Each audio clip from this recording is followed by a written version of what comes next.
ये hello good evening नमस्कार। स्वागत है आपका अपने परिवार हैप्पी कोडिंग जयपुर में। तो आज के इस सेशन में देखो हम आपकी क्लास को दोबारा से कंटिन्यू करें। डीबीएमएस के सेशन को हम स्टार्ट कर रहे हैं। हम एक दो क्लास पहले करवा चुके हैं जहाँ पे हमने डीबीएमएस का बेसिक पार्ट को कंप्लीट किया है।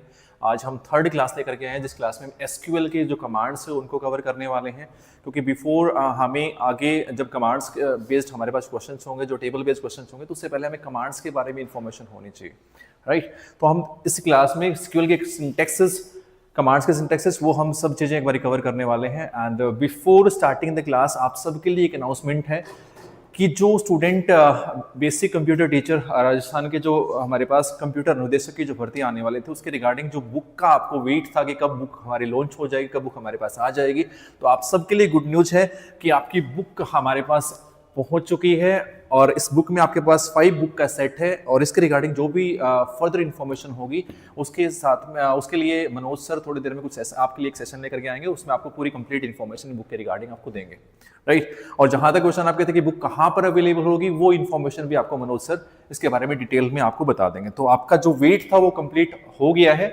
और उन बच्चों के वो अपनी तैयारी आप लोग कर भी रहे हैं, तो साथ साथ में आप फ्यूचर मतलब तैयारी को कंटिन्यू रखें और बुक्स आपके पास पहुंच जाएंगी। बिल्कुल भी आपको इसके रिगार्डिंग टेंशन लेने की जरूरत नहीं है। पूरी मेहनत के साथ हम फैकल्टी ने पूरा कंप्लीट 24/7 काम किया आपके लिए और बहुत जल्दी ये मार्केट में आपके लिए अवेलेबल हो जाएगी।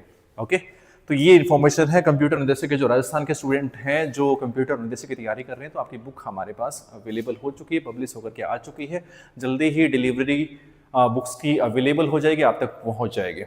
चलिए फिर स्टार्ट करते हैं अपनी क्लास को। आज की क्लास में हम एसक्यूएल को कवर करने वाले हैं। तो स्ट्रक्चर क्वेरी लैंग्वेज क्या होती है? अगर मैं पहला ही क्वेश्चन पूछता हूँ, what is the structure query language? देखो कंप्यूटर में हमारे पास काफी सारे लैंग्वेजेस हैं। इसी फॉर्म में हमारे पास डेटाबेस के रिगार्डिंग भी लैंग्वेज है। डीबीएमएस में भी हमारे पास एक लैंग्वेज होती है जिसको हम बोल रहे हैं क्या बोल रहे हैं, SQL, structure query language, right. जिसका काम क्या होता है, डेटा को स्टोर करने का, राइट। डेटा को हम क्या कर रहे हैं, यहाँ पे स्टोर करने वाले हैं, मैनिपुलेट करने वाले हैं, रिट्राइव करने वाले डेटा को। कहाँ से? रिलेशनल जो हमारे पास टेबल्स होती हैं, रिलेशनल डेटाबेस में जो टेबल्स होती है, टेबल में क्या करते हैं अपन, क्वेरी लगाते हैं, है ना। तो वहां से डेटा को क्या करेंगे अपन, वहां पे स्टोर करने वाले हैं, डेटा को मैनिपुलेट करने वाले हैं, वहां से डेटा को फेच करने वाले हैं। तो इसके रिगार्डिंग हमारे पास क्या होते हैं, डिफरेंट यहाँ पे स्टेटमेंट्स होती हैं एसक्यूएल में। वो कौन कौन सी कमांड्स होती हैं? देखो डीडीएल लैंग्वेज हम यहाँ पे स्टडी करने वाले हैं। एक तो हमारे पास डीडीएल लैंग्वेज है जिसको हम स्टडी करने वाले हैं। सेकेंड हमारे पास डीएमएल लैंग्वेज है। आपके सिलेबस में दोनों लैंग्वेज होंगी, डीडीएल एंड डीएमएल। और इनके रिगार्डिंग जो भी स्टेटमेंट्स से कमांड्स हैं इनको आपको डिटेल में स्टडी करना है, क्योंकि जब आप टेबल बेस्ड क्वेश्चन अटेम्प्ट करेंगे तो वहां पे जितने भी कमांड्स आपको कवर करनी है वो डीडीएल और डीएमएल वाली जो कमांड्स हो, अगर वो आपको आती है तो डेफिनेट सी बात है कि आप वो सारे क्वेश्चन जितने भी होंगे टेबल बेस्ड उनको आप कवर कर पाएंगे, उनको आप अटेम्प्ट कर पाएंगे। ओके, तो ये बेसिकली हमारे पास पार्ट हो गया कि भाई एसक्यूएल बेसिकली है क्या। तो हमारे पास ये कंप्यूटर लैंग्वेज की फॉर्म में हो गया। डेटाबेस के रिगार्डिंग हम लैंग्वेज का यूज कर रहे हैं यहाँ पे, ओके। और डीबीएमएस के मोस्ट ऑफ एग्जांपल आपने देखे, जब क्योंकि हम यहाँ पे कवर क्या करने वाले हैं, आरडीबीएमएस को, रिलेशनल डेटाबेस मैनेजमेंट सिस्टम। और आरडीबीएमएस के भी हमारे पास काफी सारे एग्जांपल्स हैं। इसमें आपका एसक्यूएल सर्वर भी आता है ना, एसक्यूएल सर्वर भी आते हैं। ऐसे ही हमारे पास ओरेकल आता है। ये कुछ एग्जाम्पल्स हैं जो जिन पे हम वर्क करने वाले हैं, ठीक है। ये सब एग्जांपल्स आपके सामने, जैसे एमएस एक्सेस हो गया, ओरेकल हो गया, ऐसे ही हमारे पास एसक्यूएल सर्वर हो गया, माईसीक्वल हो गया। ये सारे के सारे एग्जांपल किसके हैं, जिसमें हम रिलेशनल डेटाबेस मैनेजमेंट सिस्टम यानी कि आरडीबीएमएस का यूज करते हैं। टेबल्स की फॉर्म में डेटा हमारा क्या होता है, वहां पे हम क्या करते हैं, टेबल्स की फॉर्म में डेटा को स्टोर करते हैं, जहां रो एंड कॉलम्स हम क्रिएट करते हैं और वहां पे डेटा को हम क्या करते हैं, यूज करते हैं, right. Okay sir, UGC net का कोई बैच आने वाला है क्या? यस, आप बहुत जल्दी आपको ये भी देखने को मिलने वाला है ना। यूजीसी नेट का हो गया, गेट का हो गया, everything we are going to launch here from the Jaipur side, ठीक है। तो ऐसा आपके लिए पूरा कंप्लीटली हम इस फील्ड में, कंप्यूटर फील्ड में सीएससी के जितने भी बैचेस हैं, एवरीथिंग यू विल गेट, है ना, from the happy coding side. तो आपको इसके रिगार्डिंग बिल्कुल भी कंप्यूटर साइंस का बैच ये डेफिनेटली आने वाला है सर, आएगा, ठीक है। ओके, चलिए फिर। तो एसक्यूएल बेसिकली हमारे लिए क्या करती है, एसक्यूएल का यूज क्या है, राइट। तो सबसे पहले बात है भाई, अगर हम डीडीएल कमांड का यूज करेंगे तो डीडीएल में हम क्या करेंगे, डेटाबेस को क्रिएट करेंगे, है ना, डिलीट करेंगे डेटाबेसेस को एंड टेबल्स को क्रिएट करेंगे। सबसे पहला काम तो जब हम टेबल पे काम करेंगे, भाई टेबल पे काम हम कब करेंगे, टेबल हम कब बना पाएंगे? सबसे पहला टास्क हमारा क्या होगा, we have to create database. हमें सबसे पहले क्या करना पड़ेगा, डेटाबेस क्रिएट करना पड़ेगा कि भाई ये हमारा डेटाबेस है और इसके इनसाइड हम क्या बनाने वाले हैं, टेबल्स बनाने वाले हैं। तो सबसे पहला टास्क तो आपका ये होगा कि आप डेटाबेस पहले कंप्लीटली क्या करेंगे, बनाएंगे। उस डेटाबेस को आपको क्या करना पड़ेगा, यूज करना पड़ेगा, क्योंकि एक डीबीएमएस में, एक सॉफ्टवेयर में हमारे पास बहुत सारे डेटाबेसेस होते हैं, है ना, more than 1 database, more than 2 हो गया हमारे पास, मान लीजिए 10 डेटाबेस हमने बना रखे हैं, 100 डेटाबेसेस अवेलेबल है। तो आपको सबसे पहले तो ये बताना पड़ेगा मुझे कौन से डेटाबेस में काम करना है, राइट। तो अगर डेटाबेस आप नया बनाना चाहते हैं तो आप नया डेटाबेस बना सकते हैं क्रिएट डेटाबेस कमांड के थ्रू, राइट। उसके बाद में आपको यूज कमांड का यूज करना पड़ेगा कि भाई इन जो हमारे पास लिस्ट ऑफ डेटाबेसेस इस सॉफ्टवेयर में अवेलेबल है उसमें से मुझे इस पर्टिकुलर डेटाबेस को यूज करना है। तो उसके लिए आपको यूज कमांड का यूज करने का, फर्दर हम इसको स्टडी करेंगे कि हम किस तरीके से डेटाबेस बनाएंगे और किस तरीके से हम डेटाबेस को यूज करने वाले हैं, ओके। क्योंकि डेटाबेस का टास्क आपका सबसे पहले होगा कि डेटाबेस आपको बनाना पड़ेगा, then after you will use the database to access कि मैं इस डेटाबेस में काम करने वाला हूं। और फिर क्या करना हमें, फिर हमारे पास टास्क आता है कि भाई we have to create tables. तब हम टेबल्स बनाएंगे और टेबल में क्या करेंगे, हम डेटा को स्टोर करने वाले हैं। तो ये complete step by step process होगा। सबसे पहला काम आपको डेटाबेस बनाना ही पड़ेगा। डेटाबेस बनाने के बाद में हम ये सब चीजें यूज कर पाएंगे। जैसे इंसर्ट करना है डेटाबेस में तो इंसर्ट कर लेंगे, अपडेट करना है तो अपडेट कर पाएंगे, और डिलीट करना है किसी रिकॉर्ड को तो हम डिलीट कर पाएंगे। ये सब टास्क हम तब कर पाएंगे जब डेटाबेस हम बना चुके हैं, डेटाबेस को हमने यूज कर लिया है कि इस डेटाबेस में काम करने वाला हूं, फिर मैंने टेबल को क्रिएट किया, then after that I can insert data. तब मैं डेटा को क्या कर पाऊंगा, वहां पे इस टेबल में इंसर्ट कर पाऊंगा। तो ये सब चीजें आपके क्या होने वाले हैं, एसक्यूएल में हम कवर करने वाले हैं। तो सबसे पहला आपके आगे यहाँ पे क्या है भाई, डीडीएल। कि डीडीएल क्या होते हैं, देखो लैंग्वेजेस में मैंने बात किया कि भाई यहाँ पे हम जो स्टडी करने वाले हैं, एक तो हमारे पास डीडीएल होगा, वन इज, सेकंड हमारे पास क्या होगा, डीएमएल। इन दोनों की कमांड्स आपको टिप्स पे होना चाहिए कि भाई आपको अगर इसके रिगार्डिंग जो भी एसक्यूएल में क्वेश्चन आते हैं वो अटेम्प्ट करने हैं, टेबल बेस्ड क्वेश्चन अटेम्प्ट करने हैं, तो कमांड्स का सिंटैक्सेस प्लस में कमांड को यूज कैसे करना है, एवरीथिंग आपको कंप्लीटली कवर होना चाहिए। तो देखो डीडीएल का बेसिकली काम क्या होता है, डेटा डेफिनेशन लैंग्वेज। इसका काम क्या होता है, ये केवल डेटाबेस के जो स्ट्रक्चर होता है, टेबल का जो स्ट्रक्चर होता है उसको क्रिएट करने का काम करते हैं, है ना। इट विल ओनली क्रिएट करना, ड्रॉप करना, ट्रंकेट करना। टेबल के रिगार्डिंग कोई भी स्ट्रक्चर के रिगार्डिंग बात होगा तो that will be done by DDL. DDL command क्या करेगी, डेटाबेस के स्ट्रक्चर को बनाएगी, टेबल को स्ट्रक्चर को बनाएगी। तो इसमें कुछ कमांड्स हमारे पास होंगी, वो कौन कौन सी कमांड हो सकती है भाई, जैसे क्रिएट करना है मुझे तो क्रिएट कमांड का हम बेसिकली यूज कर लेंगे यहाँ पे, ठीक है। अल्टर करना है मुझे, अल्टर में हम क्या करने वाले हैं, कुछ ना कुछ चेंज करने वाले हैं, बट चेंज भी यहाँ पे किसके रिगार्डिंग होगा, स्ट्रक्चर ऑफ टेबल, है ना। किसी टेबल की स्ट्रक्चर को चेंज करना है, स्ट्रक्चर ऑफ टेबल अगर आपको मॉडिफाई करना है, चेंज करना है, तो वहां पे हम कौन सी कमांड का यूज करेंगे, ऑल्टर कमांड का यूज करेंगे। और अगर आपको ड्रॉप करना है, किसी टेबल को ही डिलीट कर देना है परमानेंटली डेटाबेस से, तो हम ड्रॉप कमांड का यूज करेंगे। किसी डेटाबेस को ही हमें क्या करना है, वहां परमानेंटली डिलीट करना है, तो हम ड्रॉप कमांड का यूज करेंगे।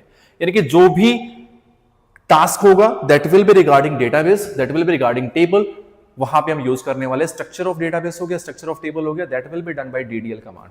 यानी कि डेटाबेस डीडीएल कमांड का बेसिकली काम क्या होगा, केवल और केवल टेबल के स्ट्रक्चर को बनाना, है ना, डेटाबेस के स्ट्रक्चर को बनाना। लेकिन डेटा के रिगार्डिंग हम यहाँ पे कोई काम नहीं कर रहे हैं ना, डेटा के रिगार्डिंग हम कुछ भी काम नहीं कर रहे हैं। That will be done only for the table का स्ट्रक्चर हो गया और डेटाबेस का स्ट्रक्चर हो गया, इसके रिगार्डिंग हम डीडीएल में टास्क करने वाले हैं, राइट। ओके, फिर आता है हमारे पास डीएमएल कमांड्स। तो डीएमएल क्या होती है, डेटा मैनिपुलेशन लैंग्वेज होती है। मैनिपुलेट एक वर्ड आ गया, इसका मतलब क्या है, हम डेटा मैनिपुलेट करने वाले हैं। जैसे हम टेबल को बना लेते हैं, टेबल में हम क्या करते हैं, रिकॉर्ड्स को एंटर कराते हैं कि भाई ये मेरे पास फर्स्ट रिकॉर्ड हो गया, ये मेरे पास सेकंड रिकॉर्ड हो गया, ऐसे हमारे पास थर्ड रिकॉर्ड आएगा, फोर्थ रिकॉर्ड आएगा। हम जितने नंबर ऑफ रिकॉर्ड्स वहां इंसर्ट करने वाले हैं that will be in the form of row and columns, है ना। रो की फॉर्म में डेटा हमारा इंसर्ट होता है, पूरा एक सिंगल रिकॉर्ड की बात करूं तो वो क्या होगा, हमारे पास एक कंप्लीट इंटायर रो होगी जहां पे हर कॉलम के रिगार्डिंग फील्ड में डेटा हम क्या करने वाले हैं, स्टोर करने वाले हैं, ठीक है। तो ये हमारे पास क्या होगा, डीएमएल में हम करने वाले हैं, जो रिकॉर्ड्स हमने वहां पे एंटर किए हैं उन रिकॉर्ड्स के रिगार्डिंग आपको कोई भी चेंज करना है ना, वहां पे रिकॉर्ड्स को इंसर्ट करना है, उस रिकॉर्ड में कुछ ना कुछ अपडेट करना है, उस रिकॉर्ड्स में हमें कुछ ना कुछ चेंज करना है, क्योंकि अपडेट का मतलब क्या होता है यहाँ पे चेंज करना। लेकिन वो चेंज किसके रिगार्डिंग होगा भाई, यहाँ पे जो चेंज होगा रिगार्डिंग डेटा होगा। यहाँ पे टेबल के रिगार्डिंग कोई चेंज नहीं कर रहे, यहाँ पे हम अपडेट कमांड का बेसिकली यूज करने वाले हैं। तो डेटा को अगर आपको मॉडिफाई करना है तो उसके लिए हमें कौन सी कमांड यूज करनी है, यहाँ पे अपडेट कमांड यूज करनी है, अपडेट कमांड यूज करनी है। अगर आपको टेबल के रिगार्डिंग चेंज करना है तो वहां पे आपको अल्टर कमांड यूज करनी है, ठीक है। टेबल के रिगार्डिंग कोई चेंज करना है तो अल्टर कमांड, ये डीडीएल का पार्ट आता है, ठीक है। टेबल के रिगार्डिंग जैसे टेबल में कोई नया कॉलम हमें ऐड करना है, किसी पुराने कॉलम को वहां से डिलीट करना है ना, किसी कॉलम के टाइप को चेंज करना है, डेटा टाइप को चेंज करना है, तो वो सब चीजें अगर आप चेंजेस करना चाहते हैं टेबल के रिगार्डिंग, टेबल में कोई चेंज करेंगे तो ऑल्टर कमांड का यूज करेंगे। If you are going to change regarding data, अगर आपको डेटा में चेंज करना है, जो इंसर्टेड डेटा हमारे पास होता है, अगर उसमें कोई भी आपको चेंज करना है, कुछ भी वहां पे अपडेट करना है, तो you have to use update command for change to change the data inside the table.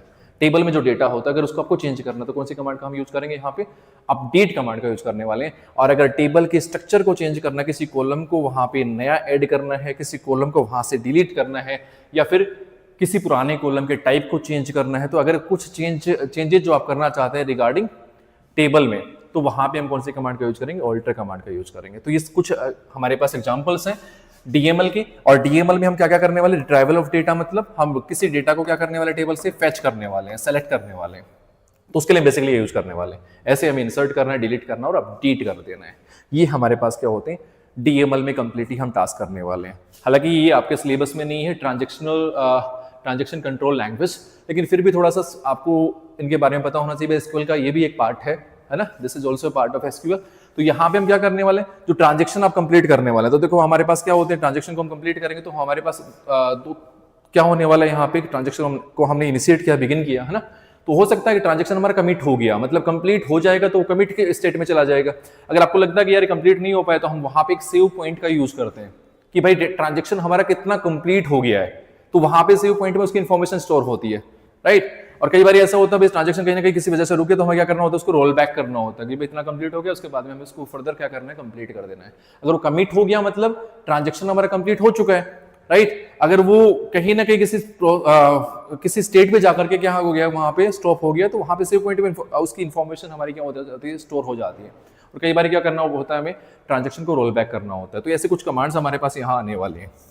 Okay, तो ये आपके पास हो गया पूरा कंप्लीट टास्क। देखो एसक्यूएल स्टेटमेंट्स हमारे पास होगी। अब कौन कौन सी कमांड किस पर्टिकुलर लैंग्वेज में आती हैं, तो देखो ये हमारे पास क्या हो गया, एसक्यूएल लैंग्वेज जो स्टेटमेंट्स हमारे पास हैं। तो हमारे पास कौन कौन से स्टेटमेंट है भाई, एक हमारे पास डीएमएल स्टेटमेंट है, जो मैं ऑलरेडी आपको एक्सप्लेन कर चुका हूं। ऐसे ही हमारे पास क्या होती है, डीडीएल स्टेटमेंट है, वन इज डीसीएल स्टेटमेंट है, यानी कि data control language, and this is TCL, transaction control language.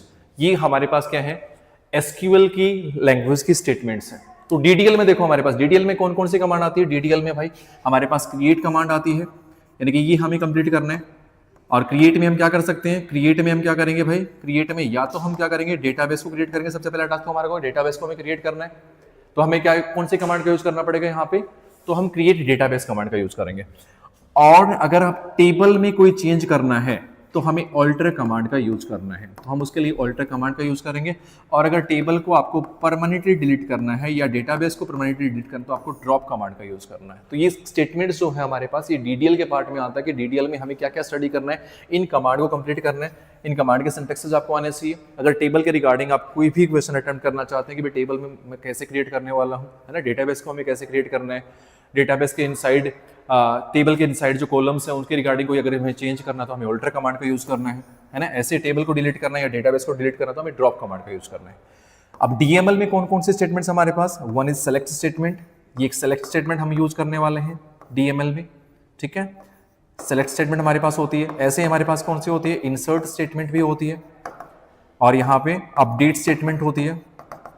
तो ये फर्दर जो पार्ट हमारे पास सारी स्टेटमेंट हम लोग यहाँ पे यूज करने वाले हैं, ऑल स्टेटमेंट्स हम यहाँ पे यूज करने वाले हैं।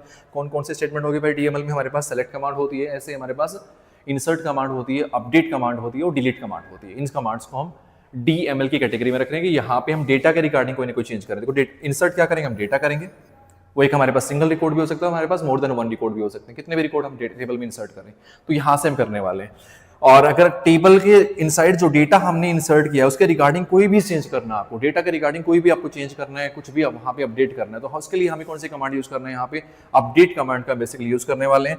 और अगर कोई भी रिकॉर्ड आपको डिलीट करना है टेबल में से, एक रिकॉर्ड डिलीट करना है या more than one record delete करना है, तो उसके लिए हमारे पास कौन सी कमांड होगी, डिलीट कमांड होगी। यानी कि सेलेक्टिव रिकॉर्ड जब आपको डिलीट करना हो तो हम डिलीट कमांड का बेसिकली यहाँ पे यूज करने वाले हैं, राइट।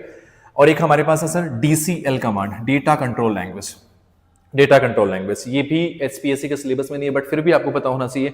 एक हमारे पास यहाँ पे ग्रांट कमांड है, ठीक है, one is this one and second one is revoke command, एक होती है ग्रांट कमांड और एक हमारे पास रिवोक कमांड। इसमें हम क्या करते हैं, टेबल के रिगार्डिंग कुछ परमिशंस हम क्या करते हैं, डेटा एडमिनिस्ट्रेटर कुछ परमिशंस आपको असाइन करता है। उसको क्या किया गया कि भाई एक यूजर को हमने कुछ परमिशंस दिए कि भाई डेटाबेस के रिगार्डिंग आप कुछ भी चेंज कर सकते हैं, टेबल में कुछ रिकॉर्ड इंसर्ट कर सकते हैं, है ना, कुछ रिकॉर्ड आप डिलीट कर सकते हैं। तो हम परमिशन अलॉट कराते हैं कि भाई इस टेबल में आपको मैंने क्या किया है, परमिट किया कि ये चीजेज आप कर सकते हैं, है ना। तो वो सारी परमिशंस देते हैं। तो हम उसके लिए कौन सी कमांड यूज करते हैं, यहाँ पे ये वाली कमांड यूज कर रहे हैं, ग्रांट कमांड यूज कर रहे हैं, है ना। अगर आपको लगता है कि यार मुझे वहां से जो मैंने परमिशन अलॉट की है उस यूजर को, उससे मुझे वापस लेना है, तो हम कौन सी कमांड का यूज करेंगे, रिवोक कमांड। यानी कि हमने टेक बैक द परमिशंस, जो परमिशन हमने यूजर को अलॉट किए कि भाई आप डेटाबेस में कुछ भी चेंजेस कर सकते थे या टेबल में कोई भी चेंजेस कर सकते थे, वहां पे टेबल में रिकॉर्ड को इंसर्ट कर सकते थे, है ना, डिलीट कर पाते थे। तो वो सारी जो परमिशंस मैंने आपको अलॉट किए, अगर मुझे उसको वापस लेना है तो मुझे क्या करना, कौन सी कमांड का यूज करना है, रिवोक कमांड का यूज करना है। तो सेम तरीके से प्रैक्टिकल एग्जांपल, जैसे हम मान लीजिए मेरा कोई बिजनेस है या फिर आप कोई भी काम करते हैं, आपने कुछ एक है ना, कुछ भी काम स्टार्ट किया है, कोई कंपनी स्टार्ट कर रखी है, अगर आपको लगता है कि कुछ टाइम के लिए मुझे आउट ऑफ कंट्री जाना है, तो उस टाइम इंटरवल में आप अपने जो भी काम करते थे वहां पे, है ना, तो कुछ ना कुछ क्या करते हैं, आप कुछ दूसरे एम्प्लॉय को अलॉट करके जाते हैं कि भाई मेरी अब्सेंस में ये सारे काम आप लोग करेंगे। लेकिन जैसे ही वो इंसान वापस आता है, दोबारा से इंडिया आ गया, लेकिन वो कहीं बाहर चला गया था, दोबारा से वापस आता तो रिवोक क्या करता हो, परमिशन गेट बैक करता ना कि भाई साहब हाँ, ये जो टास्क थे कंप्लीटली मेरे थे, मेरी एब्सेंस में आपने टास्क कंप्लीट किया, अब now I will take back the permissions, जो परमिशन आपने आपको लोड किया है वो सारी परमिशंस मैं आपसे वापस लेता हूँ। इस तरीके से आप समझ सकते हैं कि टेबल के रिगार्डिंग अगर मैंने किसी यूजर को कोई भी टास्क दिया है, अगर उसमें कोई डेटाबेस में चेंज कर पा रहा था, है ना, टेबल में कोई चेंज कर पा रहा था, टेबल में रिकॉर्ड को इंसर्ट कर पा रहा था, now I will take back the permissions, वो सारे टास्क मैं वापस अपने लेवल पे खुद करना चाहूंगा, क्योंकि इसको मैंने केवल एब्सेंस में वो टास्क प्रोवाइड किए हैं, राइट। और ट्रांजेक्शन कंट्रोल लैंग्वेज में ऑलरेडी बता चुका हूं, अगर ट्रांजेक्शन को बिगिन करना है, ये वाला पार्ट हो गया कमिट, मतलब ट्रांजेक्शन आपका कंप्लीट हो गया है, और रोल बैक मतलब कोई ट्रांजेक्शन आपका कंप्लीट नहीं हुआ, किसी वजह से ट्रांजेक्शन आपका रुक गया, तो उसको क्या करना है, रोल बैक करना है कि भाई इस ट्रांजेक्शन को मैं कंप्लीट करना चाहता हूं, जहां तक कंप्लीट हुआ उसके बाद में एक इन्फॉर्मेशन आपके स्टोर करने के लिए कि यहाँ पे एक और पॉइंट आप याद कर सकते हैं, सेव पॉइंट का एक ऑप्शन होता है कि वहां पे कितना ट्रांजेक्शन कंप्लीट होकर के, हो सकता है 20% कंप्लीट हुआ हो सकता है 40% कंप्लीट हुआ, 50% कंप्लीट हुआ, तो उसके बाद का पार्ट अगर आपको एग्जीक्यूट करना है तो वो भी आप यहाँ पे कर सकते हैं, सेव पॉइंट में उसकी इन्फॉर्मेशन स्टोर्ड होती है। ये बेसिक पार्ट पूरा कंप्लीट है एसक्यूएल स्टेटमेंट के रिगार्डिंग, कि भाई हमारे पास डीडीएल कमांड होती है, हमारे पास डीएमएल कमांड होती है, दोनों आपके सिलेबस में है, दोनों आपको स्टडी करना है। ये मैंने फर्दर आपको थोड़ा सा कंप्लीट बताया कि ये भी हमारे पास एसक्यूएल के स्टेटमेंट्स में आती है। ओके, अब स्टार्ट करते हैं भाई। हमें सबसे पहला टास्क क्या होता है एसक्यूएल में, जब हम एसक्यूएल पे काम करेंगे, first task is we have to create a database. सबसे पहले हमें क्या करना है, डेटाबेस को क्रिएट करना है। तो उसके लिए हमें कौन सी कमांड का यूज करना है भाई, क्रिएट डेटाबेस कमांड का यूज करना है। दिस इज द कमांड, है ना। आपको क्या लिखना है, create, then you will use database, keyword आपको यूज करना है, यानी कि पूरा कंप्लीट टास्क आपको as it is write down करना है। क्रिएट लिखेंगे आप, डेटाबेस का नाम होगा, डेटाबेस कीवर्ड लिखेंगे और यहाँ पे आप डेटाबेस का नाम लिखेंगे। दिस कैन बी एनीवन, है ना। यहाँ पे आप कुछ भी राइट डाउन करें, एनीथिंग आप कुछ भी राइट डाउन कर सकते हैं। फॉर एग्जांपल लाइक मुझे कोई नया डेटाबेस बनाना है, तो मैंने क्या कमांड लिखा भाई यहाँ पे, क्रिएट डेटाबेस, ये आपको कॉमन एज इट इज लिखना है। क्रिएट, हमने क्या लिखा भाई, क्रिएट डेटाबेस, ठीक है, क्रिएट डेटाबेस हमने लिखा। और मान लीजिए मुझे डेटाबेस किसका बनाना है भाई, यहाँ पे HPSC का डेटाबेस बनाना है, राइट। तो मैंने क्या लिखा, क्रिएट डेटाबेस, और डेटाबेस का नाम हमने क्या मान लिया यहाँ पे, HPSC। तो इस फॉर्म में इस तरीके से आपको डेटाबेस को क्रिएट करना है ना। इस कमांड में जो चेंज होने वाला है डेटाबेस का नेम चेंज होगा, बाकी एज इट इज कमांड आपको यूज करनी है। क्रिएट लिखोगे आप, डेटाबेस कीवर्ड लिखोगे और डेटाबेस का नाम आपको यहाँ पे लिख देना है। ये डेटाबेस का नाम कुछ भी हो सकता है। टेस्ट नाम का डेटा हमने बनाया है ना, हैप्पी कोडिंग के नाम से मैं डेटा बना सकता हूँ। इसी तरीके से HPSC के नाम से हमने डेटा बनाया, है ना। फर्स्ट टास्क तो हमारा ये होगा, डेटाबेस आपको बनाना पड़ेगा, उसके बाद में आप घर बनाएंगे, है ना। फॉर एग्जांपल जैसे मुझे घर बनाना है, तो सबसे पहले मुझे ये फाइंड आउट करना पड़ेगा मुझे घर कहाँ बनाना है, वो कॉलोनी कौन सी है ना। जयपुर में बनाना है मुझे घर, गुड़गांव में बनाना है, दिल्ली में बनाना है, तो कॉलोनी तो पहले आपको सेलेक्ट करनी पड़ेगी ना। फिर आपको प्लॉट दिखने वाला है, वहाँ पे प्लॉट बनाएंगे आप, फिर उसके अंदर आप क्या बनाएंगे, रूम बनाएंगे, है ना। तो वो सारी चीजें आप किस तरीके से, तो पहला टास्क हमारा डेटाबेस को हमें क्रिएट करना है। तो उसके लिए कमांड कौन सी यूज करेंगे आप, क्रिएट लिखोगे, डेटाबेस कीवर्ड यूज करोगे, डेटाबेस का नाम हम यूज करेंगे। तो इस फॉर्म में आपको डेटाबेस को बनाना है। तो this is the first task कि हमने डेटाबेस को बना लिया है। अब डेटाबेस को हमने बनाया, तो डेटाबेस को हमें क्या करना पड़ेगा, यूज भी करना पड़ेगा कि भाई मैं टेबल बनाना चाहता हूँ, घर बनाना चाहता हूँ, कहाँ बनाना चाहता हूँ, कौन सी कॉलोनी में बनाना चाहता हूँ, है ना, कौन से शहर में बनाना चाहता हूँ। तो भाई ये तो मैंने सेलेक्ट कर लिया कि एचपीएससी वाला पार्ट है, एचपीएससी में मैं कोई ना कोई टेबल बनाना चाहता हूँ। तो सबसे पहले आपको बताना पड़ेगा, क्योंकि हमारे पास डीबीएमएस में काफी सारे डेटाबेस होंगे। एचपीएससी के नाम से डेटाबेस है, ऐसे हो सकता है वहां पे हैप्पी कोडिंग के नाम से डेटाबेस हो, वहां पे जयपुर के नाम से डेटाबेस हो, वहां पे गुड़गांव के नाम से डेटाबेस हो, है ना। तो ऐसे हमारे पास काफी सारे कलेक्शन ऑफ डेटाबेसेस अवेलेबल है डीबीएमएस में, है ना। डीबीएमएस में हमारे पास काफी सारे डेटाबेसेस है, तो उनमें से मुझे सेलेक्ट करना पड़ेगा। सपोज करो मुझे एसपीएससी नाम के डेटाबेस में कोई टेबल बनानी है, तो सबसे पहले आपको उन डेटाबेसेस में से ये सेलेक्ट करना पड़ेगा कि भाई आप कौन से डेटाबेस पे काम करना चाहते हैं। तो अगर आपको ये सेलेक्ट करना है तो उसके लिए कौन सी कमांड हम यूज करते हैं, तो एक्सेसिंग डेटाबेस हमारे पास यूज कमांड होती है। You will write down use and उसके बाद में क्या लिखेंगे आप, डेटाबेस का नाम लिखेंगे कि भाई मैं इस पर्टिकुलर डेटाबेस में वर्क करना चाहता हूं, तो उसके लिए ये कमांड आप यूज करेंगे। फॉर एग्जांपल यहाँ पे आपको क्या लिखना पड़ेगा, आपको यूज कीवर्ड लिखना पड़ेगा एज इट इज। उसके बाद में डेटाबेस का नाम हमने क्या बनाया था, एचपीएससी, तो आपको एचपीएससी इस तरीके से लिख देना है। अब ये जो डेटाबेस होगा यूज एचपीएससी, इसका मतलब हमारे पास कलेक्शन ऑफ डेटाबेसेस अवेलेबल थे, लेकिन उसमें से मैं कौन से डेटाबेस में काम करना चाहता हूं, उसका नाम क्या है, एचपीएससी है। अब ये टास्क आपका कंप्लीट हो गया, यानी कि सेलेक्टिव डेटाबेस पे आप क्या कर चुके हैं, स्विच कर चुके हैं, उसको आप एक्सेस कर चुके हैं, है ना। डेटाबेस को आप एक्सेस कर चुके हैं, आपने ये टास्क कंप्लीट कर दिया कि मैं इस डेटाबेस में काम करना चाहता हूं, मैं यानी कि जो घर बनाना चाहता हूं इस वाले बिल्डिंग में, यानी कि इस वाली कॉलोनी में, इस वाले शहर में बनाना चाहता हूं, इस डेटाबेस में बनाना चाहता हूं। अब आप टेबल वाले बनाने का जो टास्क है वो कंप्लीट कर सकते हैं। टेबल हम किस तरीके से बना सकते हैं, तो हमारे पास कौन कौन सी कमांड होती है वो वाले पार्ट आप यहाँ पे कंप्लीट कर पाएंगे। अगर आपको ये चेक करना है मेरे पास टेबल में, इस डेटाबेस में कितने सारे डेटाबेसेज अवेलेबल है, वो भी आप यहाँ पे कंप्लीट कर सकते हैं, है ना, वो भी आप कंप्लीट कर सकते हैं। जैसे हमें पूरे डेटाबेस में ये चेक करना कि हमारे पास कितने सारे डेटाबेसेज अवेलेबल है, क्या वो 10 डेटाबेसेज है, हमारे पास 20 है, हमारे पास 100 डेटाबेसेज है, हमारे पास 1000 डेटाबेसेज है। अगर ये हमें चेक करना है तो हमारे पास जो यहाँ पे कमांड आने वाली है दैट इज शो कमांड, है ना, शो कमांड हमें यूज करनी है। तो आप क्या लिखोगे, शो डेटाबेसेस। ये क्या करेगा, डेटाबेस में से जितने भी डेटाबेसेस अवेलेबल हैं उन सबको लिस्ट करवाएगा आपके सामने। हो सकता है वो 10 डेटाबेसेस है, 20 है, 50 है, तो उन डेटाबेसेस को अगर आपको देखना है, उनको आपको चेक करना है, तो हमें कौन सी कमांड का यूज करना है, शो डेटाबेसेस कमांड यूज करेंगे। और जैसे आपने शो डेटाबेसेस कमांड का यूज किया, है ना, शो डेटाबेसेस कमांड का यूज किया, तो आपके सामने इस डीबीएमएस सॉफ्टवेयर में जितने भी डेटाबेसेस होंगे सबके नेम यहाँ पे डिस्प्ले होने वाले हैं। फॉर एग्जांपल एक डेटाबेस हमारे पास टेस्ट के नाम से है, एक डेटाबेस हमारे पास एचपीएससी के नाम से, एक डेटाबेस हमारे पास हैप्पी कोडिंग के नाम से है ना। तो इस तरीके से हमारे पास डिफरेंट डेटाबेसेस आ सकते हैं। ऐसे हमारे पास कलेक्शन में डेटाबेसेस होंगे, ठीक है। अब उनमें से मुझे सेलेक्ट कौन सा करना था, किस डेटाबेस में काम करना था, तो डिपेंड करेगा हमने यूज कमांड में क्या लिखा है ना। You will write down use command, और सपोज करो मुझे एसपीएससी करना तो हमें क्या लिखना है, सीधा यहाँ से यूज कर देना है यूज एसपीएससी, कि भाई साहब मेरे पास कलेक्शन में तो काफी सारे डेटाबेसेस हैं, लेकिन उनमें से मैं कौन से डेटाबेस पे काम करना चाहता हूँ, तो उसके लिए कौन सी कमांड यूज करेंगे आप, यूज डेटाबेस, यानी कि उस डेटाबेस का आप नाम लिखें जिस डेटाबेस में आप काम करना चाहते हैं। तो ये पूरा कंप्लीट टास्क आप यहाँ पे करने वाले हैं। एक और अगर आपको लगता है कि यार डेटाबेस मेरे पास इस डेटाबेस का कोई यूज नहीं है फ्यूचर में, तो मुझे वहां से उस डेटाबेस को डिलीट करना है, तो उसके लिए हमारे पास कौन सी कमांड होगी। अगर आपको ड्रॉप करना है डेटाबेस को, तो कोई भी कुछ एक्स्ट्रा टास्क नहीं है यहाँ पे। आप क्या लिखोगे, सिंपल यहाँ पे ड्रॉप लिखोगे, डेटाबेस कीवर्ड आएगा, और जिस डेटाबेस को आपको डिलीट करना उसका नेम यहाँ पे आप मेंशन कर देंगे।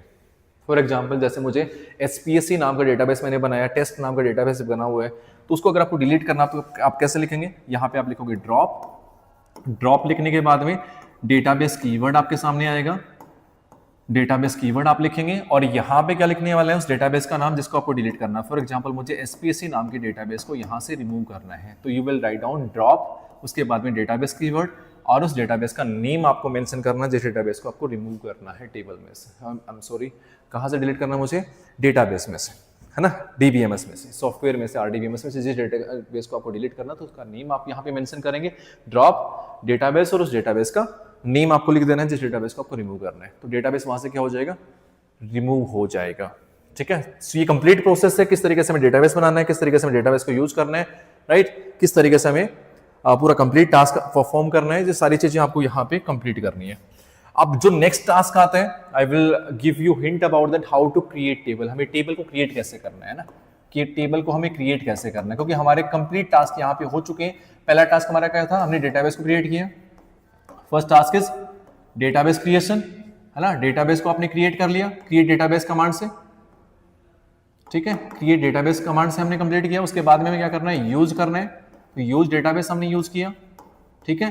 और थर्ड टास्क हमारे पास क्या आता है, you have to create table, है ना, क्रिएट टेबल। आपको टेबल क्या करनी है, यहाँ पे क्रिएट करने वाले हैं आप लोग, है ना। ये टास्क आपका यहाँ से आने वाला है कि भाई मुझे नेक्स्ट पार्ट क्या करना है। सबसे पहले मैंने डेटाबेस क्रिएट किया, उसके बाद में डेटाबेस को हमने क्या किया है, यूज किया है, और उसके बाद में हमें क्या करना है सर, टेबल को क्रिएट करना है, राइट। तो उसके लिए हमें कौन सी कमांड यूज करनी है, क्रिएट कमांड। अब क्रिएट कमांड कौन सी लैंग्वेज का पार्ट है भाई, आपके जो पार्ट में डीडीएल में एक लैंग्वेज, डीडीएल में एक हमारे पास स्टेटमेंट होती है, वन इज क्रिएट स्टेटमेंट, है ना, क्रिएट कमांड, यानी कि क्रिएट कमांड को हमें यूज करना है। और एक हमारे पास क्या थी, ऑल्टर कमांड, और एक हमारे पास ट्रंकेट कमांड। ये कमांड है कौन सी कैटेगरी में आते हैं सर, ये डीडीएल की कैटेगरी में आते हैं। तो क्रिएट कमांड का आपको यूज करना है, ओके।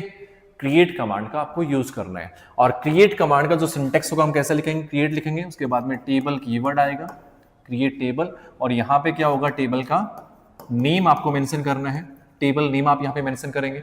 और उसके बाद में क्या करेंगे, आप यहाँ पे कॉलम लिस्ट स्पेसिफाई करेंगे। कॉलम में सबसे पहले कॉलम नंबर 1, और उसका डेटा टाइप आपको यहाँ मेंशन करना है ना, डेटा टाइप नंबर 1 मान लीजिए मैंने ये रख लिया, ठीक है। फिर आपके पास कॉलम 2 आएगा, कॉमा लगा के आप कॉलम 2 लिखेंगे, यहाँ पे डेटा टाइप नंबर 2 लिखेंगे आप। ऐसे ही कॉलम नंबर 3 हमारे पास आएगा, उसका भी डेटा टाइप आपको यहाँ पे मेंशन करना है। ऐसे ही हमारे पास कितने भी नंबर ऑफ कॉलम्स हो सकते हैं, नंबर ऑफ कॉलम्स होंगे, तो ये मान लीजिए हमारे पास कॉलम नंबर n आ गया और डेटा टाइप हमारे पास n आ गया। इस तरीके से इस सिंटेक्स को आप यूज करेंगे फॉर क्रिएटिंग टेबल। जब भी आप टेबल बनाएंगे तो इस सिंटेक्स को आपको फॉलो करना है। आप क्या लिखोगे, क्रिएट लिखोगे, table keyword as it is है, क्रिएट टेबल कमांड आप यूज करेंगे।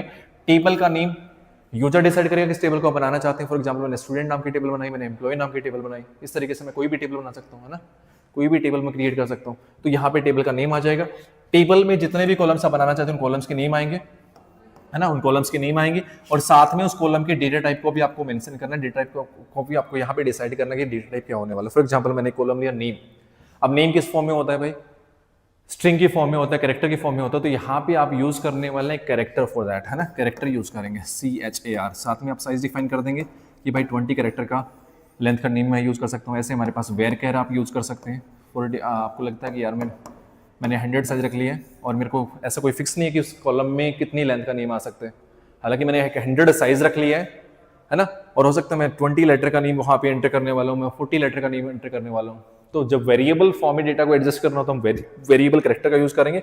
और जब आपको लगता है कि यार फिक्स लेंथ का डेटा मुझे चाहिए, कि मैंने एक फिक्स कर दिया है कैरेक्टर ऑफ 20, और इस कैरेक्टर ऑफ 20 लिखने का मतलब क्या है, फॉर एग्जांपल कॉलम का नेम हमारे पास नेम है और नेम को मैंने कैरेक्टर ऑफ 20 की फॉर्म में यूज किया है। इसका मतलब क्या है, इस नेम वाले कॉलम में मैक्सिमम 20 लेटर का नेम हम क्या कर सकते हैं, यहाँ पे स्टोर कर सकते हैं।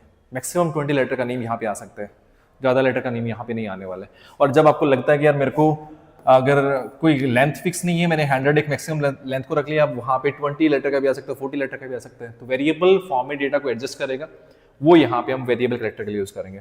अब इन दोनों में एक और मेन डिफरेंस जो होगा, देखो कैरेक्टर ऑफ 20 लिखने का मतलब क्या है, ये फिक्स साइज लेगा, ये फिक्स लेंथ का होता है।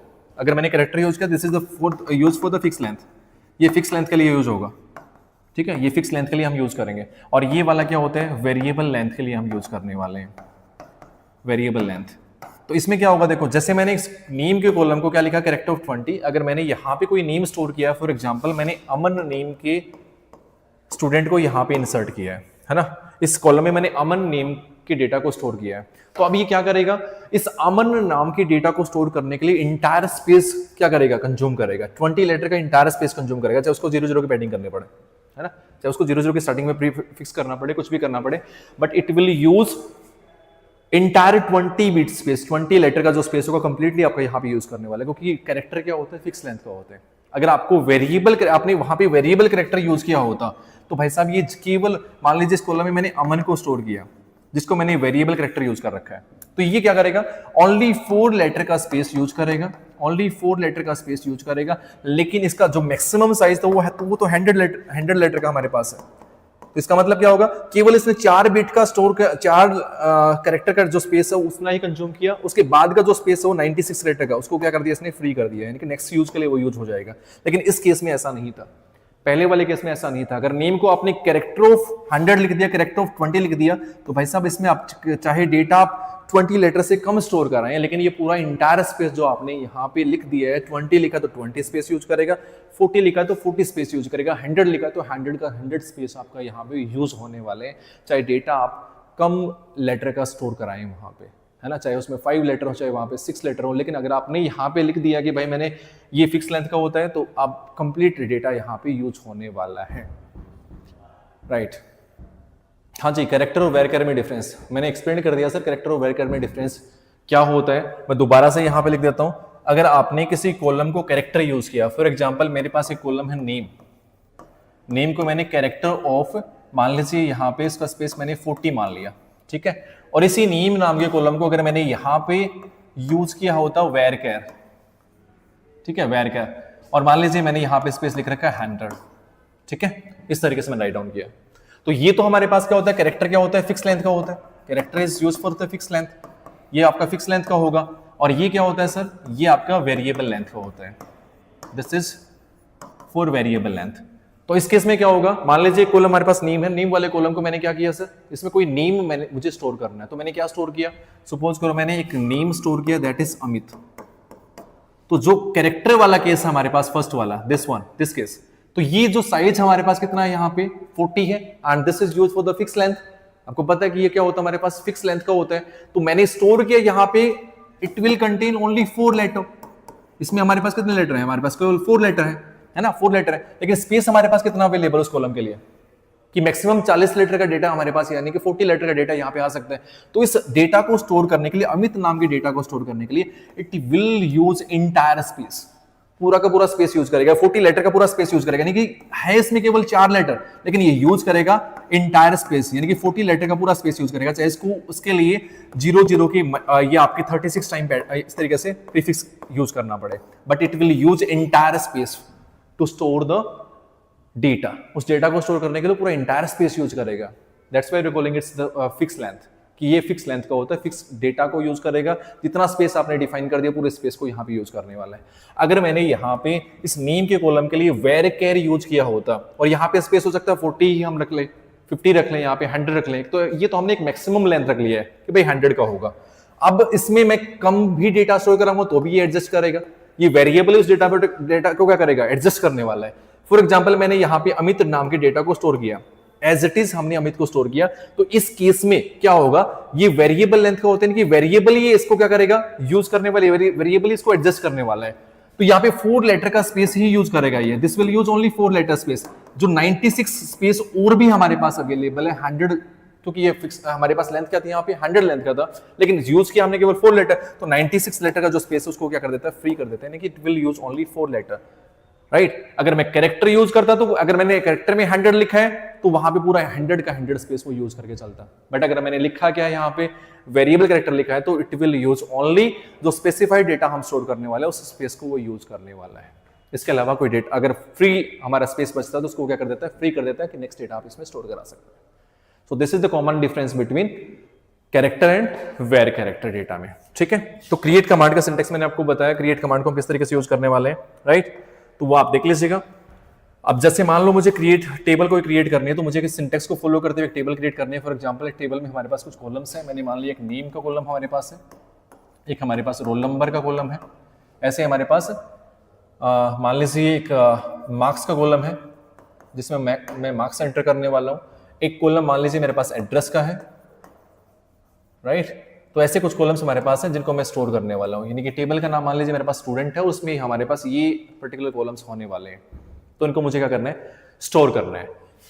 तो हमें क्रिएट कमांड का यूज करना है। You will write down create, create के बाद में क्या लिखेंगे, क्रिएट टेबल कीवर्ड आप यूज करेंगे, और टेबल का नेम मान लीजिए मेरे पास क्या है भाई, मैंने क्या माना था यहाँ पे स्टूडेंट, मैंने लिखा स्टूडेंट। सेम सिंटेक्स को फॉलो करेंगे आप, जो क्रिएट कमांड का सिंटेक्स होता है उसी को आपको फॉलो करना है। आप क्रिएट लिखोगे, क्रिएट के बाद में टेबल कीवर्ड आएगा, फिर टेबल का नाम आएगा, राइट, टेबल का नेम आएगा। उसके बाद में यहां पे आप कॉलम लिस्ट स्पेसिफाई करेंगे। पहला कॉलम कौन सा हमारे पास, नेम, हमने लिखा यहाँ पे नेम। नेम के बाद में नेम का इस कॉलम का डेटा टाइप हम कौन सा यूज करने वाले हैं भाई, नेम हम किस फॉर्मेट में रखते हैं, कैरेक्टर के फॉर्मेट रखते हैं या वेरकर के फॉर्मेट में रखते हैं। तो हमें क्या यूज करना है, कैरेक्टर टाइप के डेटा यूज कर लेना है। भाई नेम का डेटा टाइप क्या होगा, कैरेक्टर, उसका साइज मैंने मान लिया 20, यानी कि मैक्सिमम 20 लेटर का नेम यहाँ पे हम इंसर्ट करने वाले हैं। सेकेंड कॉलम क्या हमारे पास, रोल नंबर। अब रोल नंबर किस फॉर्मेट में होता है भाई, रोल नंबर किस फॉर्म में होता है, ये न्यूमेरिक फॉर्म में होता है। उसके लिए हमारे पास डेटा टाइप हम क्या यूज करने वाले हैं, इंट यूज करने वाले हैं, इंटीजर यूज कर रहे हैं, है ना, इंटीजर यूज कर रहे हैं। तो हम यहाँ पे क्या करेंगे, INT सीधा यूज करेंगे, राइट। ठीक है, तो INT हम सीधा यहाँ पे यूज करने वाले हैं। फिर थर्ड कॉलम हमारे पास क्या है, मार्क्स का। मार्क्स भी किस फॉर्म में होते हैं, मार्क्स भी किस फॉर्म में होते हैं भाई, न्यूमेरिक फॉर्म में। तो हमने यहाँ पे इसको भी इंटीजर ले लिया है, ठीक है। एक हमारे पास क्या हो गया, एड्रेस हो गया। तो हमने क्या लिखा है यहाँ पे, कॉलम का नेम एड्रेस, और एड्रेस को हम किस फॉर्मेट में लिखने वाले हैं भाई, एड्रेस को, एड्रेस। अब साइज हम फिक्स नहीं मान के चल रहे, कुछ भी साइज का एड्रेस हो सकता है, तो मैंने मान लिया यहाँ पे एड्रेस को हमने क्या लिख लिया, वेर कैर डेटा टाइप में यूज कर लिया। और लास्ट में हर स्टेटमेंट के बाद में हम क्या लगाते हैं, सेमीकोलन लगाते हैं, है ना। हर स्टेटमेंट के बाद में हमने सेमीकोलन लगाते हैं। तो ये पूरा कंप्लीट टास्क हमारा हो गया कि हमें किस तरीके से डेटा टेबल को क्रिएट करना है। तो हम क्या करेंगे, क्रिएट लिखेंगे, टेबल कीवर्ड लिखेंगे, इस टेबल का नेम आएगा। फिर हमें क्या करना है, कॉलम राइट डाउन करना है, पहला कॉलम का नाम आएगा, उसका डेटा टाइप यूज करेंगे हम। फिर कॉमा, सेकंड कॉलम का नेम आएगा, उसका डेटा टाइप हम यूज करने वाले हैं। थर्ड कॉलम आएगा, उसका डेटा टाइप हम यूज करने वाले हैं। इंटीजर में आपका साइज देखो यहाँ पे मैंने मेंशन नहीं किया, हालांकि आप चाहो तो इंट ऑफ 10 यूज कर सकते हैं, 20 यूज कर सकते हैं। तो साइज आप चाहो तो यहाँ मेंशन भी कर सकते हो, है ना, इंट ऑफ 10। लेकिन मैंने यूज नहीं किया, तो ऑटोमेटिकली भी ये लगभग डेटा को यहाँ पे यूज कर लेगा, है ना। नियर अबाउट 10 to 11 जो आपके डिजिट्स होंगे उसको ये यूज करेगा बाय डिफॉल्ट। तो ऐसी कोई दिक्कत नहीं आने वाली। सो this is the complete work कि हाउ टू क्रिएट टेबल, हमें टेबल कैसे क्रिएट करनी है, ठीक है। तो ये हमने आज स्टडी किया कि हमें डेटाबेस को क्रिएट कैसे करना है एसक्यूएल में, है ना, डेटाबेस को यूज कैसे करना है, फिर कौन कौन से कमांड्स डीडीएल में हम यूज करेंगे, डीएमएल में कौन कौन से कमांड यूज करेंगे, और क्रिएट कमांड के थ्रू हम टेबल कैसे बनाएंगे। तो आज की क्लास में हमने इतना स्टडी किया है। फर्दर क्लास में हम डेटाबेस को इंसर्ट किस तरीके से करेंगे, है ना, डिलीट कैसे करेंगे, अपडेट कैसे करेंगे, तो all task we will do in the next class, है ना। तो आप एक बार इसको स्टडी कर लीजिएगा कंप्लीट, इस क्लास को दोबारा से एक बार चेक कर लीजिएगा, दोबारा से रिवाइज कर लीजिएगा, है ना। तो फर्दर क्लास में हम इस चीज़ों को कंटिन्यू करेंगे। और एक और अनाउंसमेंट आपके लिए है, एचपीएससी वाले जितने भी स्टूडेंट हैं जो एचपीएससी आने वाली भर्ती की तैयारी कर रहे हैं कंप्यूटर साइंस के लिए, तो उन स्टूडेंट की जो हाई डिमांड थी, हमारे पास काफ़ी सारी कॉल्स आए, डिमांड, काफ़ी स्टूडेंट ने हमें कहा कि सर हमारी जो प्रॉब्लम क्रिएट हो रही है वो पाइथन में बहुत ज़्यादा प्रॉब्लम क्रिएट हो रही है, तो क्यों ना पाइथन का स्पेशल बैच लॉन्च किया जाए, एक स्पेशल बैच आ जाए हमारे लिए। तो उस आप सबकी डिमांड को देखते हुए मनोज सर ने और पूरी टीम ने इस डिमांड को क्या किया, एक्सेप्ट किया कि भाई हाँ रियल में ये रिक्वायरमेंट है बच्चों की। तो काफ़ी सारे स्टूडेंट की कॉल आने के बाद में इस पे काम किया गया और आपके लिए एक बैच लॉन्च कर दिया गया स्पेशल पाइथन के लिए। जिन स्टूडेंट को पाइथन में प्रॉब्लम है कि यार पाइथन का कोई पर्टिकुलर कोर्स अच्छी जगह में नहीं मिल रहे हैं, तो आपकी डिमांड को देखते हुए कोर्स आपका लॉन्च कर दिया गया है, ठीक है। पाइथन का स्पेशल बैच लॉन्च कर दिया गया है, जहाँ पे फैकल्टी में आपके 2 फैकल्टी पढ़ाएंगे, one is from my side and second is Pishu ma'am आपको पढ़ाने वाली है इस बैच में। और पाइथन का आपको पता है कि पूरा जो आप सिलेबस देखेंगे एचपीएससी का, तो उसमें लगभग आपका जो पार्ट है ना पाइथन का, है ना, 2 पार्ट में पाइथन गिवन रखी है आपको, वहाँ पे 2 पार्ट्स में गिवन है। तो पार्ट 1 और पार्ट 2 दोनों पार्ट आपके यहाँ पे कवर होने वाले हैं। तो जिसको भी पाइथन के स्पेशल बैच में इनरोल करना है, तो वो एक बार वेबसाइट पे चले जाएं, ऐप को इंस्टॉल कर लें, हैप्पी कोडिंग ऐप को इंस्टॉल कर लें, तो वहाँ पे कोर्स के रिगार्डिंग जो डिटेल्स आपको मिल जाएंगे। तो मैं तो आपको कहूँगा जितना जल्दी आप इनरोल कर ले उतना बढ़िया रहेगा, कि भाई क्योंकि टारगेट हमारा क्या है, एचपीएससी में सिलेक्शन लेना है। और पाइथन तो वहाँ पे बहुत इंपॉर्टेंट होने वाली है, पाइथन बहुत इंपॉर्टेंट होने वाली है। और यहाँ पे आप एडवांस पाइथन में भी देखेंगे तो बहुत सारी चीज़ें ऐसी हैं कि जो फाइल हैंडलिंग के क्वेश्चन आते हैं, किस तरह के थ्योरेटिकल क्वेश्चन आते हैं, वो सारे कवर हम यहाँ पे करने वाले हैं। चाहे वो टेक्स्ट फाइल आपकी हो, चाहे वो बाइनरी फाइल आपकी हो, चाहे वो आपकी CSV फाइल हो, है ना, ऐसे डेटा स्ट्रक्चर के कुछ टॉपिक्स आएंगे। स्टैक में हम डेटा को कैसे इंसर्ट करने वाले हैं, everything we will do that. List और डिक्शनरी वाला पार्ट आपको अच्छे से कवर करना है पार्ट 1 में। उसके बाद में वो सारी चीज़ें हम यूज करने वाले हैं, फाइल हैंडलिंग में भी हम यूज करेंगे, और वही चीज़ें हम वहाँ पे स्टैक में भी यूज करने वाले हैं। तो ये सब चीज़ें आपके लिए अवेलेबल होने वाली बहुत जल्दी। तो जो भी बच्चे स्पेशल पाइथन बैच में इनरोल करना चाहते हैं, ऐप पे जाके आप इस स्पेशल बैच में इनरोल कर सकते हैं। और अगर जिसको टेस्ट सीरीज के साथ बैच चाहिए, रिकॉर्डेड बैच भी चाहिए, लाइव क्लासेस भी चाहिए, तो उसके लिए भी हमने वो बैच वहाँ पे लॉन्च कर रखा है। सो आज के लिए इतना ही, कि इन्फॉर्मेटिव कंटेंट आपको लगा होगा। Thank you so much for the day. Next class में मिलते हैं हम। फर्दर जो कमांड्स हैं हमारे पास, DDL, DML और बाकी जो कमांड्स हैं उसको कवर करेंगे। उसके बाद में हम इस थ्योरेटिकल कंसेप्ट के रिगार्डिंग, क्योंकि पेपर आपका सब्जेक्टिव आने वाला है, तो सब्जेक्टिव के रिगार्डिंग जितने भी आपके इंपॉर्टेंट क्वेश्चंस बन सकते हैं, table 1 single table based question, 2 table based question, वो सारे क्वेश्चन हम यहाँ पे कवर करने वाले हैं, है ना। तो पहला टास्क तो हमारा ये है कि हम जितने भी कमांड्स उनको पहले स्टडी करें। एक ही कमांड का सिंटेक्स हमें पता होना चाहिए, कैसे हम टेबल को क्रिएट करते हैं, कैसे हम टेबल में डेटा को इंसर्ट करने वाले हैं, सिंगल डेटा हम कैसे इंसर्ट करेंगे, है ना, कलेक्शन ऑफ डेटा हम एक साथ कैसे इंसर्ट करेंगे, वो सारी चीज़ें हम यहाँ पे कवर करने वाले हैं। सो आज के लिए इतना ही। Thank you so much. We will meet in the next class. जल्दी से आपके पास नेक्स्ट क्लास में आप सबसे मुलाकात होगी। तब तक के लिए bye bye, take care, thank you.